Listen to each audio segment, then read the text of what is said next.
किया जाता है। माननीय मंत्री 338। माननीय मंत्री जी बताए कि जब आपका रोजगार इतना कामयाब है। माननीय सदस्य बड़े वरिष्ठ सदस्य हैं। बिहार के 4 करोड़ लोग पंजाब में मजदूरी कर रहे हैं। आप उत्तर देना चाहेंगे कि हम आप दोनों पिछड़े श्रेणी में क्यों आ जा रहे हैं? वो पूरे बिहारवासी की चिंता है। मैं माननीय मंत्री जी से जानना चाहता हूं, जब इतनी बड़ी संख्या में लोगों को बिहार में रोजगार मिल ही रहा है, इन्होंने जो चिंता व्यक्त की है, तो आखिर बिहार के 4 करोड़ लोग बिहार छोड़ करके बाहर क्यों चले गए? और नीति आयोग बिहार को पिछड़ा क्यों कह रहा है? लेकिन भारत सरकार की ओर से जो योजना चलाई जा रही है वो, और हम आप दोनों पिछड़े श्रेणी में क्यों आ जा रहे हैं? संसद चल रहा था, संसद में विपक्ष का हंगामा चल रहा था। सत्ताधारी दल यानी पूरा एनडीए सदन की कार्यवाही चलाने में जुटा हुआ था। अब सवाल यह था कि विपक्ष की तरफ से सवाल कौन पूछे और सरकार की मुसीबत कौन बढ़ाए। लेकिन जब बात बिहार की हो तो फिर सवाल सत्ता से ही पूछा जाता है और जवाब सरकार को देना होता है। आज संसद के शीतकालीन सत्र के दौरान बीजेपी के सांसदों ने भारत सरकार के मंत्री और बिहार के ही सांसद गिरिराज सिंह को घेर लिया।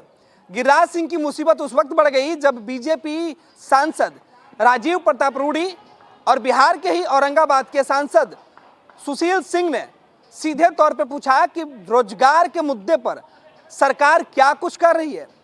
क्या नक्सल प्रभावित इलाकों में जिन नौजवानों के हाथ में बंदूक है उनसे बंदूक छीनकर सरकार ने कितने लोगों को रोजगार दिया है? फिर क्या था? ग्रामीण विकास और पंचायती मंत्री गिरिराज सिंह जवाब देने के लिए सदन में उठे। सरकार का जो डाटा था वो गिनाने लगे। जिन योजनाओं को सरकार चला रही थी गिरिराज सिंह उसे गिना रहे थे। मंत्री के जवाब पर सुशील सिंह और राजीव प्रताप रूडी ने कड़ा आपत्ति जताया।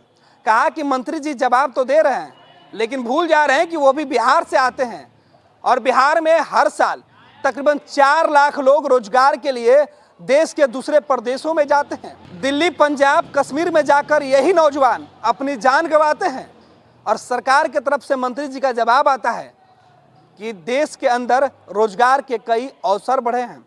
राजीव प्रताप रूडी ने गिरिराज सिंह से कहा कि माननीय मंत्री भूल जाते हैं कि वो भी बिहार से आते हैं और बिहार में नौजवानों की हालात इस कदर है, रोजगार का मुद्दा इतना चरम पे है।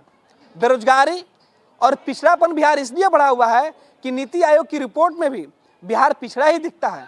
फिर आपकी योजनाएं, आपके रोजगार कहाँ चले जाते हैं?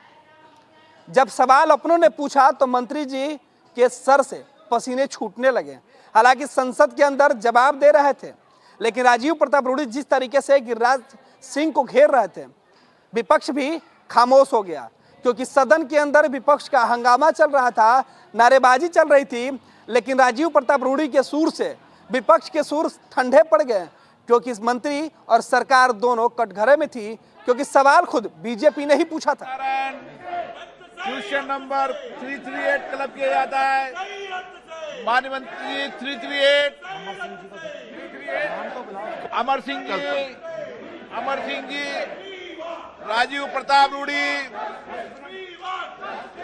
अध्यक्ष जी, माननीय मंत्री भी बिहार के हैं और मूल प्रश्नकर्ता भी बिहार के हैं और इन्होंने बड़े तत्परता से ये उत्तर दिया बिहार के बारे में कि डीडीयू जीकेवाई में बड़ी संख्या में लोगों को रोजगार दिया गया।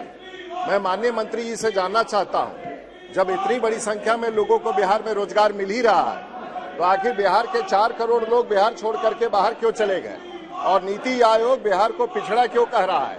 और हम आप दोनों पिछड़े श्रेणी में क्यों आ जा रहे हैं? माननीय मंत्री जी बताए कि जब आपका रोजगार इतना कामयाब है तो कहां ऐसी कमी है कि बिहार के 4 करोड़ लोग महाराष्ट्र में मजदूरी कर रहे हैं, बिहार के 4 करोड़ लोग पंजाब में मजदूरी कर रहे हैं, बिहार के 4 करोड़ लोग जम्मू कश्मीर में जाके अपना जान गंवा रहे हैं। तो माननीय मंत्री जी बताए कि अगर बिहार इतना ही ज्यादा प्रगतिशील हो गया, माननीय सदस्य प्लीज शॉर्ट में आप उत्तर देना चाहेंगे कि आखिर ये इतनी बड़ी संख्या में बिहार के मजदूर बाहर क्यों जा रहे हैं?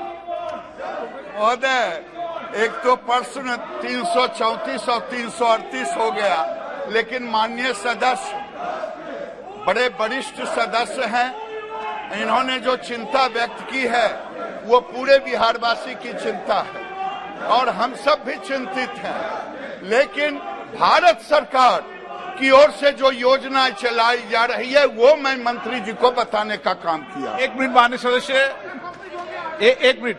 मान्य सदस्यों को सूचित किया जाता है कि आपके सुलभ उपयोग के लिए